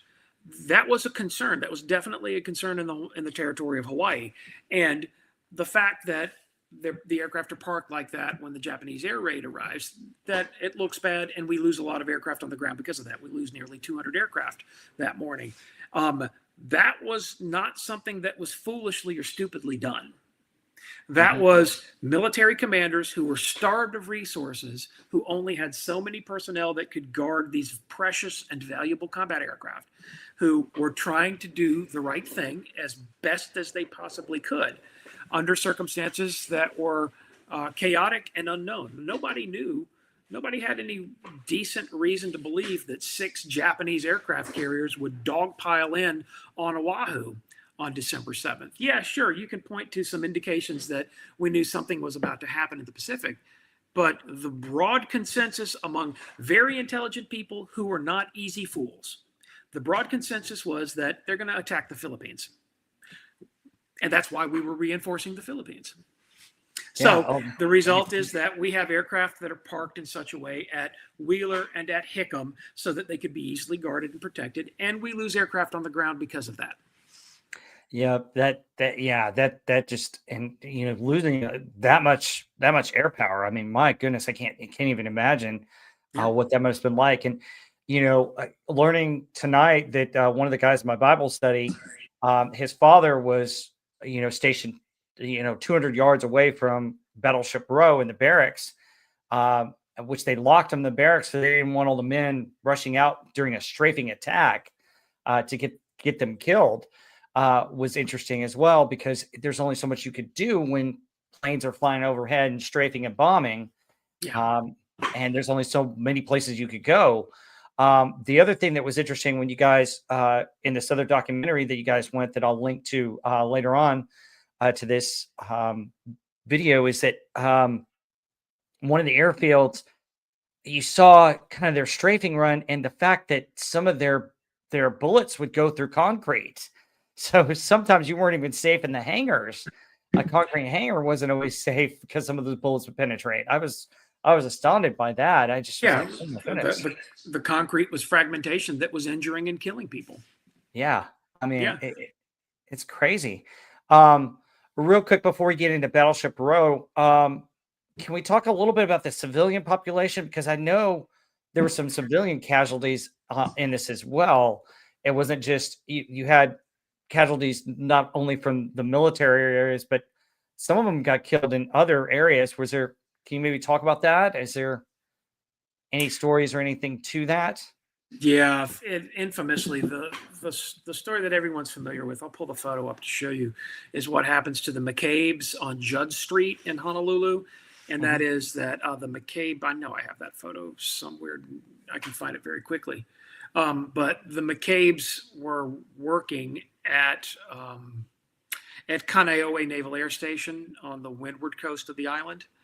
And uh, they were driving to work that morning when the attack began. And we believe that anti-aircraft fire from the harbor, so our fire, fell into this neighborhood, this northern Oahu neighborhood, and killed the McCabe's in their car. Oh my And gosh. then, yeah, there's a famous piece of film footage of the aftermath of this car that has just been ridden with holes from an exploding anti-aircraft shell. And it also killed a young girl standing on the porch of her house nearby when it happened. Let me show you the infamous photo. But that's it. That's just one example of tragic civilian deaths that occurred during the attack. That's the photo right there, if you've ever seen it before. Oh wow. Yeah. And you can see bodies hunched over inside the vehicle. That's at Oh my goodness. Judge Street, not far from the cemetery in Honolulu. So you have that example. You have the little girl standing on the porch nearby. There are other civilians that are killed as a result of this. There are firefighters that are killed as a result of this. So it's not just over 2,000 American service personnel in uniform. You also have 65 Americans, civilians, who are killed as a result of this attack. And that, to no minor degree, is what influences this reversal of American public opinion. American public opinion, which was profoundly opposed to getting involved in the war in Europe or the war in Asia. And by the end of the day, the end of Sunday, December 7th, Eastern Standard Time in the United States, this country wanted war with Japan. Because the generalities of diplomatic aggression, the generalities of negotiation with the Empire of Japan, it was well known to the American people that we were locked in this diplomatic confrontation with Imperial Japan. And embargoes and diplomatic negotiations are one thing, but dead civilians in the territory of Hawaii, that's another thing entirely. Yeah. And, and it had the effect of influencing American public opinion in a profound way, such that American public opinion swung like a pendulum to the other side, where we wanted war. Yeah, absolutely. And, we get into kind of the battleships and everybody kind of knows about it. You got the Nevada, the Oklahoma, West Virginia, and of course, the Arizona, which, oh my goodness. So we see, this infamous photo right here. Arizona's the tomb for over 1,000 U.S. Navy sailors and U.S. Marines. And its destruction, which is the Japanese scored a 1 in a million hit to cause that ship to explode the way that it did and to cause all those casualties. That becomes part of the new American heartbreak, where the American people are at first suffering under this powerful loss. You're showing some really great photos from the attack there. That's the famous photo of USS Shaw. Is it USS Shaw blowing up in dry dock YFD2 at the height of the attack. Yeah. But the loss of these warships and the loss of, more importantly, our people influences American public opinion in a profound way. Yeah, in the Arizona, the torpedo bomb hit their munitions. 1 in a million shot. My goodness, holy cow. The Japanese were making use of this, what they designated the Type 89 special attack munition, which was a naval gun projectile that was modified to become an armor-piercing bomb. And it was because the Japanese had bombs, but they had no bomb that would be capable of piercing the deck of an armored warship. And so what they did was they took a naval gun shell, which was an armor-piercing shell, modified it, put a tail assembly and fusing on it so that it could be used as a special attack munition. And it was one of these Type 89s carried by Japanese B-5 into Kate torpedo bombers that could also function as level bombers. And they were carrying the Type 89 special attack munition, and a formation of, I think it's 5 aircraft, flew over Arizona at an altitude of just over 9,000 feet, dropping the bombs. One of those bombs penetrated the forward deck right by turret number 2. It punched through, and then the weapon detonated inside forward ammunition storage for the 14-inch batteries, turret 1 and turret 2. And it was that explosion that triggered the secondary explosion that devastated the warship. Yeah. What was it like when you got in the scuba diving gear and actually looked at the Arizona down in the water? Well, just so you know, for the sake of full disclosure, I was born and raised in a family that has a Pearl Harbor survivor in it, or rather had a Pearl Harbor. Oh, sweet. My uncle who was on the island at the time of the attack. My uncle who was every December 7th treated like a celebrity because he had been there. I was also raised in the era of Tora Tora Tora. I was raised by a U.S. Army officer, and my father was very interested in this, and my father loved my uncle, the Pearl Harbor survivor. And I was raised in the high era of the popular culture of the 1970s. I was raised in the Blue Hawaii, Don Ho Luau era, when jet travel to the Hawaiian Islands was possible. I'm going to reveal a detail about myself that maybe not everybody wants to know. I was conceived in August 1968 at a hotel on Waikiki Beach in Hawaii when my father got leave to come back to Hawaii from Vietnam, and my mother met him there. And my physical existence is attributable to that. So I feel this connection to the Hawaiian Islands, and nobody has greater reverence for this story than me. I every time I set foot on that memorial to this day, I feel unworthy of being there. I remember going there once when we were filming for a TV show, and there was a Navy chief that was a public affairs guy that came out with us. And when he came out that morning, he came out with us, and he was like in his Navy BDU uniform, that gray black camo uniform the Navy has. And he came out with us and got on the boat. We went out to the memorial, and we all got out to go out onto the memorial, and he wouldn't get off the boat. And I walked up and I was like, "Hey, Chief, coming out on the memorial with us?" And he was like, "Not in this uniform, I'm not." Oh, like, wow. What he was like, "I only do that in my dress whites." And I was like, "Gotcha. No problem." And I didn't want to argue with him, but I was like, "I don't think they'll mind. Your heart's in the right place." But that man would not set foot on that memorial without being in his dress uniform. And that is the same level of reverence I feel to that place. Wow. The first time I stood there, it reduced me to tears. The first time I had the great privilege of being able to stand in that place where those Americans lost their lives, it was a moment that forever changed the trajectory of my life. And so being able to be there when no public is there and to go into the water at that memorial, that was an even more powerful experience than the first time I set foot on the memorial. Yeah, I can't imagine. Folks, you got to see the footage of it. I mean, it was just amazing. Amazing. The mapping technology that you guys used on that was just It's cool. And the technology was so cool for that show. We had these great plans about what we were going to do in future seasons of that show. And that show fell by the wayside of all of the cancellations that occurred during the COVID era, which is a shame. But we got to make some good episodes, and we got to make a great episode about Pearl Harbor, and we got to go out on that ship. And all I can say is that to get in the water by that ship, you can feel them. They're there. All 1,100 of them are there. Mm. I don't mean to make this sound like a spiritual moment, but for God's sake, that's what I had on that memorial. Every time I go there, I'm having a spiritual moment on that memorial. I was raised in a family that recognized the importance of that day. I was raised around a person, and I was lucky in life to be around someone who had been there that day. He was in the Army. He wasn't at the harbor, but he was on the island that day. And my parents never had to scold me or wag a finger at me to recognize that this is one of the most important moments in the history of this republic. And I was fortunate to have been around my uncle and to have been raised by a man and a woman who recognized the importance of this, and they taught that to me and passed that importance on to me.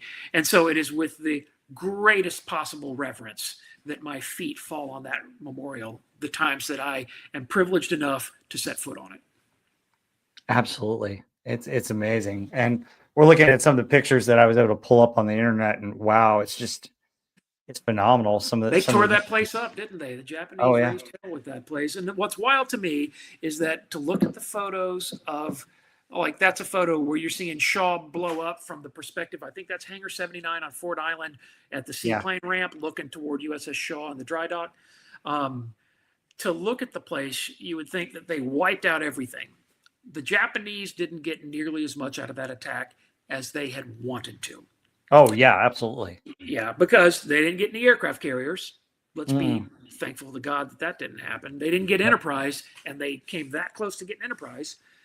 If timings had been off by just a few hours, Enterprise might have been in range. Yeah. And wasn't that a ship that helped us win the war? At any rate, they caused a lot of damage, but they also didn't get nearly as much as they came there to get. Because we had a lot of ships that were untouched.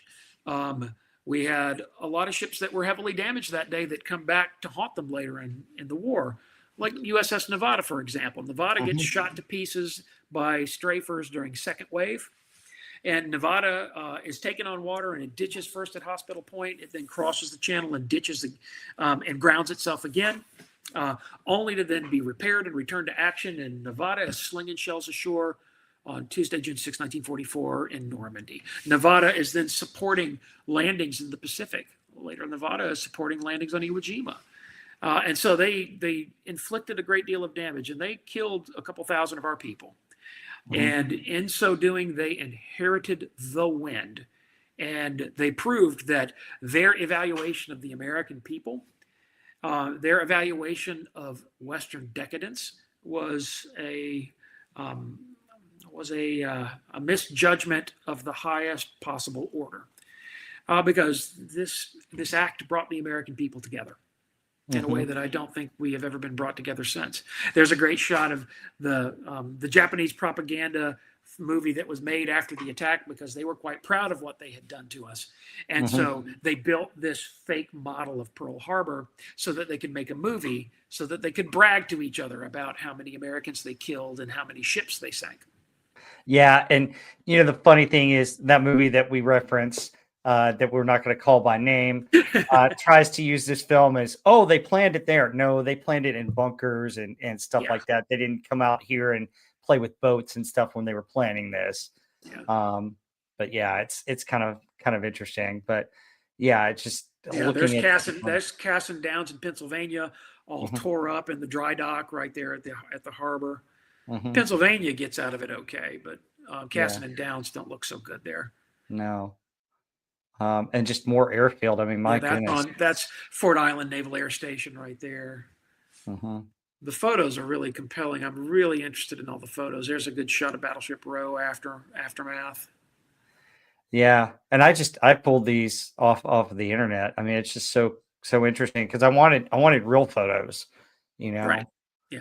The great thing is the Naval History and Heritage Command, it post all of these images, all the images that were taken by Army and Navy photographers that day, and Marine Corps photographers as well, by the way.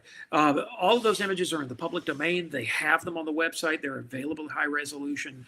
They're really useful, and you can really lose yourself in examining and scrutinizing every last detail in these photographs. Absolutely. So we're getting towards the ending of this, and you have at Pearl Harbor, the aftermath.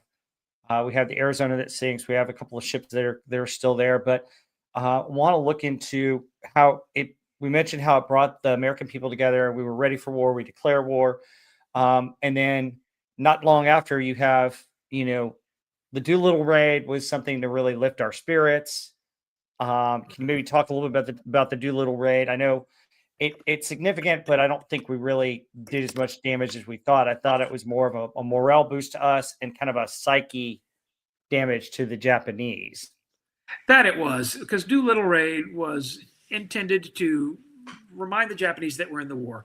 It's often just taken out of context and remembered only as being the Doolittle raid, but there were a number of other raids that occurred elsewhere, like the Royce raids in the Philippines that occurred during the same time period. But it was meant to provide the American people with a reminder that, hey, we're in this war and we're capable of fighting back pretty effectively too. And in this way, the Doolittle raid, although it provided results that were slightly disappointing, it gave us a morale boost that was absolutely critical at a critical moment in the war, a moment in the war that we often refer to as the hit and run phase, because after Pearl Harbor, we strike back pretty quickly. We conduct a big raid into the Marshall Islands in February of 42. We then follow that with the Royce raids and the Doolittle raid, and we're hitting the enemy. But when we hit the enemy, we also have to then pull back quickly, because we're carefully guarding the very limited number of aircraft carriers we have at this point in early 42. And that gives us this morale boost that comes at a critical time, because not only do we have the morale blow of Pearl Harbor, then in April, we have this big morale blow of this massive surrender of American and Filipino troops at Bataan in the Philippines, followed then by the fall of Corregidor the next month.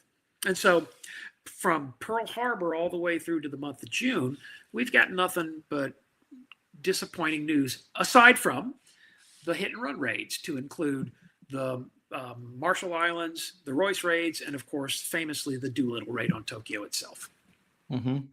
Yeah, it's very interesting, all that. And you have the development of not only the aircraft carriers, but also speed and proficiency. The quote unquote Jeep carriers started to go into production as well. And my God, we eventually then start sending Essex class carriers out, and those things are the greatest thing under the sun. But it takes time. It takes time for us to start spooling up that industrial capacity. And in the meantime, as a result of decisions that were made a decade before, when the United States was at peace, when it didn't look like we were about to go to war with Japan, decisions that were made then that gave us the team of aircraft carriers and naval aviators, this first team that is there in those weeks immediately following Pearl Harbor, that begin this process of fighting back, that then lead us to one of the great turning points of the Second World War in the Battle of the Midway. And from December 7th, 1941 until June 4th, 1942, Battle of Midway, 179 days. A lot happens during that 179 days. And prior to June 4th, 1942, when we win big at Midway, what do we have? We have mostly demoralizing defeats with occasional high points.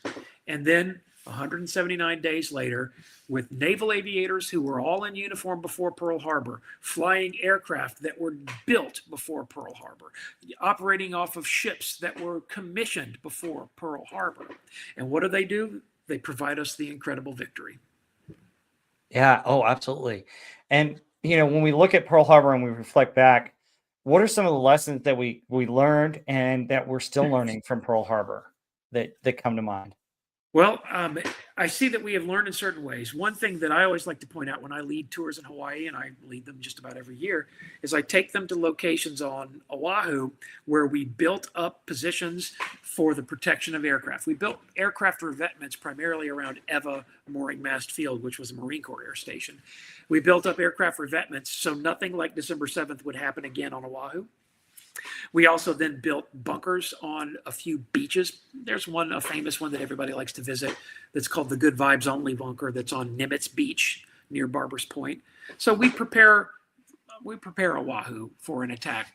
We also begin camouflaging certain pieces of valuable infrastructure like water tanks and bridges. We do that on Oahu. We do that on Kauai. We do it on Maui.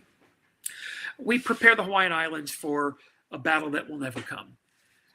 We take out of this the idea of having some sort of an intelligence gathering apparatus where Army intelligence, Navy intelligence, they're all brought under one umbrella so that this intelligence information can be interpolated by one command rather than allowing a separate naval intelligence and Army intelligence silo to exist that don't communicate with one another.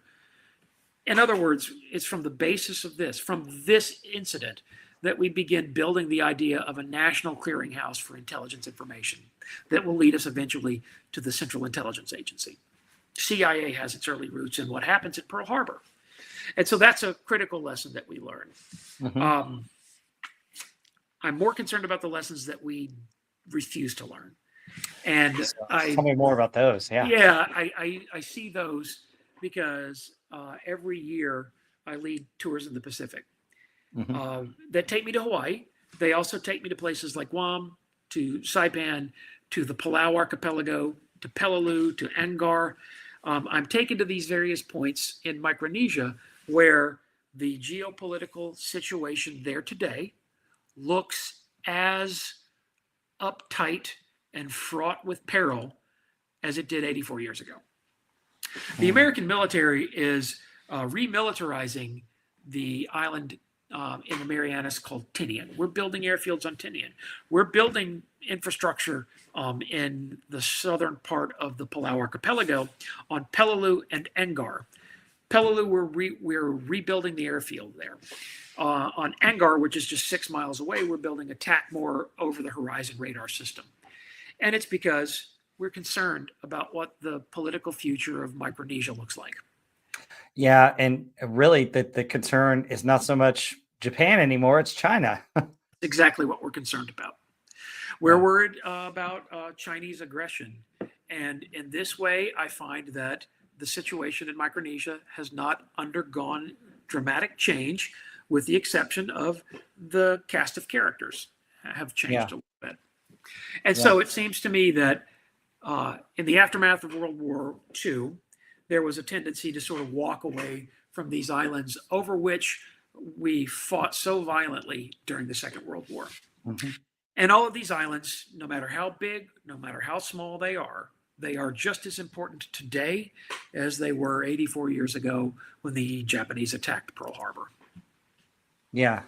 It's just it's interesting that we gotta use these lessons and learn from them and really fortify and understand, hey, that these islands and these areas are just as vital today as they were back then. I mean, my goodness, it's crazy. Yeah. And we still have American island outposts. Of course, Hawaii is a state now. Guam is not a state, but Guam is a part of the United States of America. Saipan and Tinian are part of the Commonwealth of the Northern Mariana Islands. They're a part of the United States, and they should be a part of the United States. And we should pour the sort of resources into those places that they deserve. We should help the people there, not just because we need good military bases there, but because we want to help them, because they're part of the United States. They're part of the American experiment. Now, the Philippines is independent now. It's independent today. It gained its independence was already set in motion before World War II even started. But we still have a strong relationship with the people of the Philippines. I'm the most interested in Palau because I go there every year. I visit Peleliu. I've visited Angar for the first time this year ever. And more than ever, my concerns are about the way that the Republic of Palau, which is an independent republic that has a free association with the United States of America. I'm more concerned that we pay close attention to the people of the Republic of Palau and that we give them the things that they need as they continue to move closer and closer to an orbit with the United States. When you go there, you drive on the right side of the road, you spend US dollars, you speak English, and you go to a US post office. Palau is a part of the United States, and it should continue to be that. And I am more and more watching a militarization of the southern part of the Palau archipelago that is there to remind me to be careful about Micronesia. We should be as careful today with it as we were 84 years ago. Yeah, and the also the thoughts that go through my head as you're telling me all of this is that China could easily start to test our resolve by doing the same things that the Japanese did. Yeah, the Chinese are engaging in economic colonization in various parts of the world, to include Micronesia. And that economic colonization has the effect of bringing them under Chinese influence greater and more and more and more. And I don't know what the future looks like, but I don't know that it's necessarily an indication that the sky is falling. I do know this, though, that we should treat the places that are already a part of the American experience. We should treat them like that. We should treat them as strategically important outposts of the United States of America, halfway around the world in Micronesia. Absolutely. Yeah, it's interesting. It's fascinating. And I agree. I look at that, and I look at also the fact that how hard it is to defend and how big the Pacific Ocean still is, even as fast as we can go in jets and even as quickly as we can get there.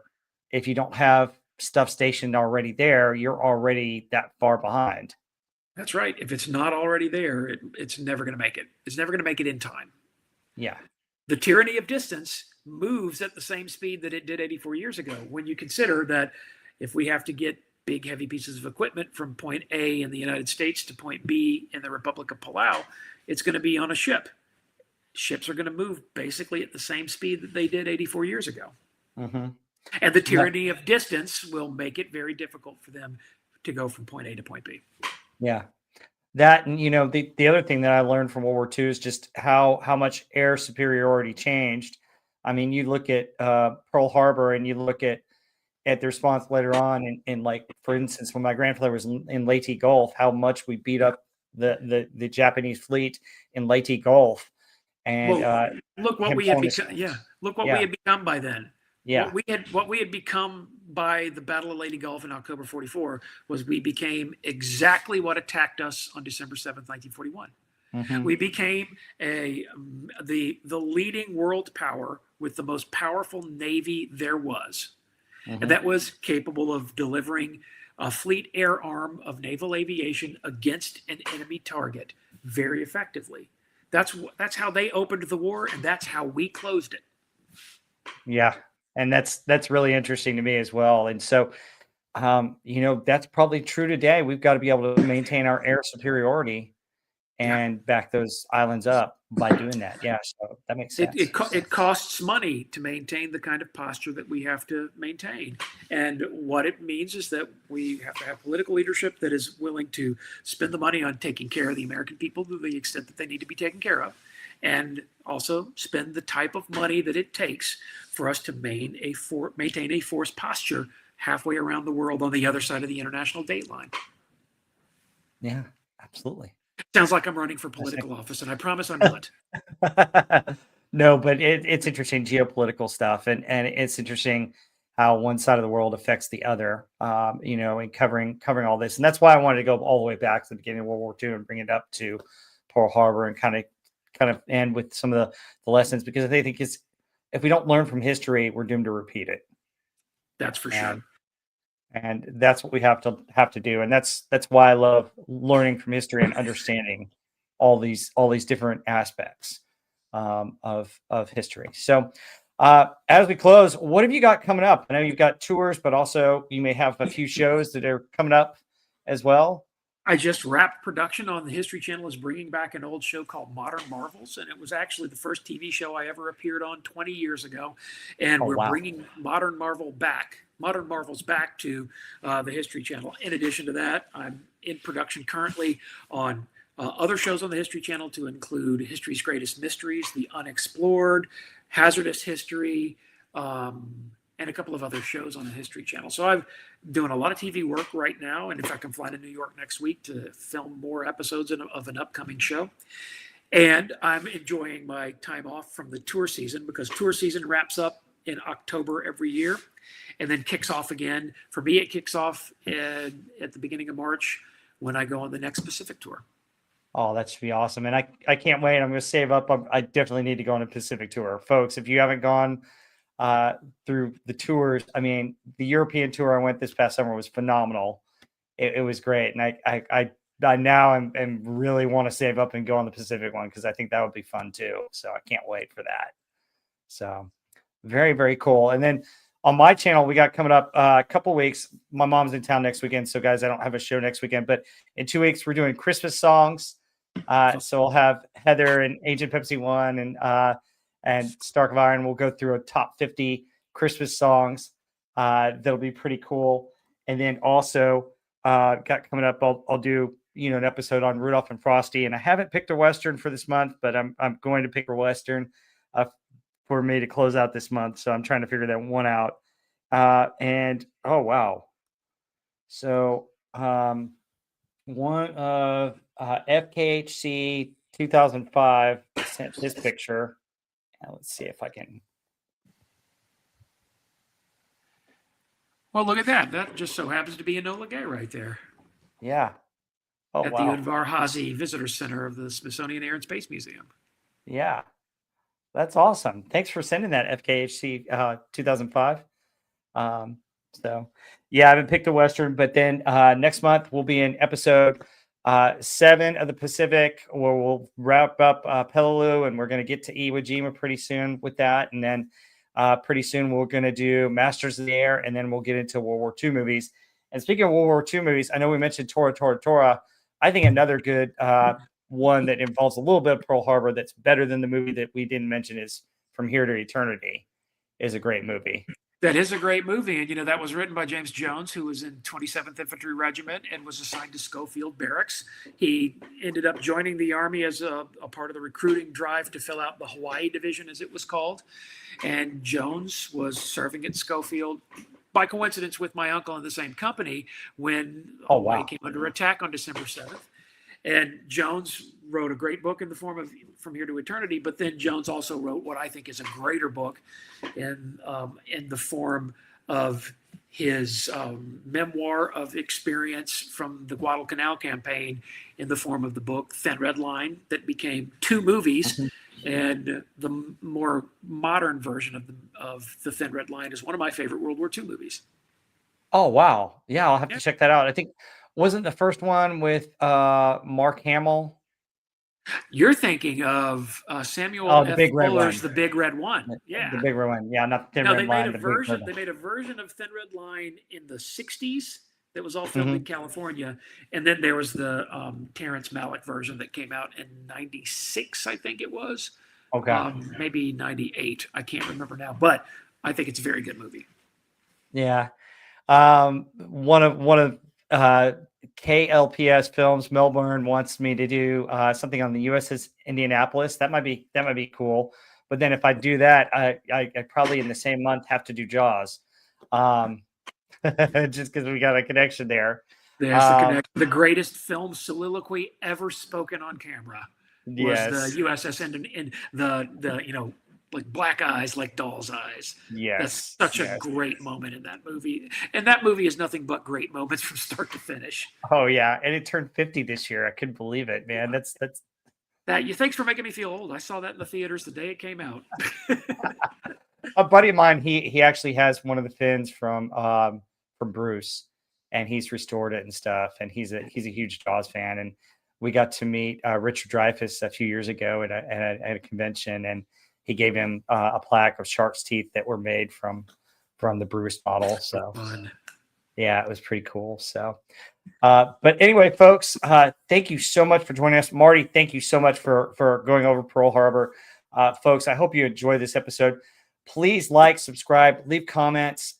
Folks, if you're watching this on the replay, thank you for watching it. I always appreciate that.